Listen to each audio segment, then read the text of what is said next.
she would be returning to her mother. It was a huge emotional undertaking and a life-changing commitment, added to which we needed the money from my job. Every penny counted, not only because of the cost of the house, but also as a nest egg for the day we did have a baby and I had to give up work. I closed the newspaper and dropped it into the magazine rack. "Coffee?" I asked John. "Yes, please. And a donut, if there's one left." It was John who raised the subject of fostering again later that night as we climbed into bed, having obviously given the matter more thought. "You know, I had an aunt who fostered," he said. "She looked after 2 boys. I don't know all the details. She lived in Scotland, and we didn't really see that much of them, but they seemed happy enough." "Really?" I asked, intrigued, resting my head on the pillow. "I suppose I could just phone and find out more," he said. "They must have lots of inquiries that are never followed up." "If I have a chance, I'll phone on Monday during my lunch hour," I said. I worked for the civil service, and the office manager didn't mind the staff making the occasional phone call, as long as it wasn't overseas. "And in the meantime, how about we have another attempt at starting our family?" John said with a smile. "You know what they say, practice makes perfect." I laughed, and snuggling down into the bed felt John's strong, warm arms encircle me, and his lips lightly on mine. I phoned the social services on Monday. It was an answer machine. I left my name and home telephone number and said that I'd seen their advertisement about fostering Mary and would like some more information. There was no dedicated line to the Children and Families team at that time. Now, if you phone to inquire about fostering, a social worker from the Children and Families team with experience of looked after children, as they're called, will speak to you and tell you what you want to know.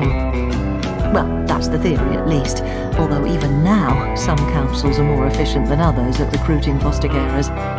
My message then would be picked up by the duty social worker with no knowledge of fostering, who dealt with all messages coming into the social services offices on all subjects.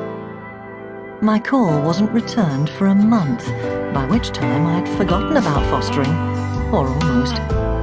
A social worker phoned at 5:30 p.m. when I had just returned home from work. There was no apology for the delay in getting back to me.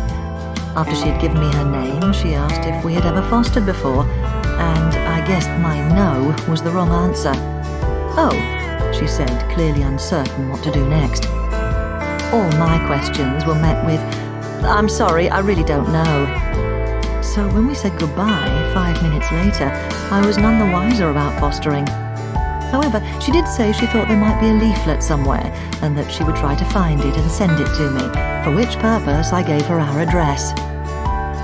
Another week passed before the leaflet arrived, a single photocopied A4 sheet showing pictures of smiling children with some general remarks that foster homes were needed for children who couldn't be looked after by their natural parents, but with no details about what was actually involved. On the reverse of the leaflet was a date, in 10 days' time, together with a venue where an introductory evening was to be held.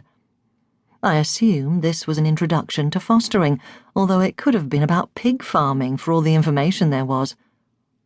I'd asked the social worker a number of specific questions, and the leaflet said nothing other than there were children of all ages who needed foster homes.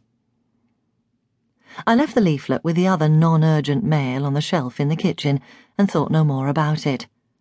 John and I were both busy with work and finishing the house. It wasn't until the day before the introductory meeting was scheduled that John raised the subject over dinner. "Are you going to that meeting?" he asked as we ate. "About fostering," he added as I looked at him, nonplussed.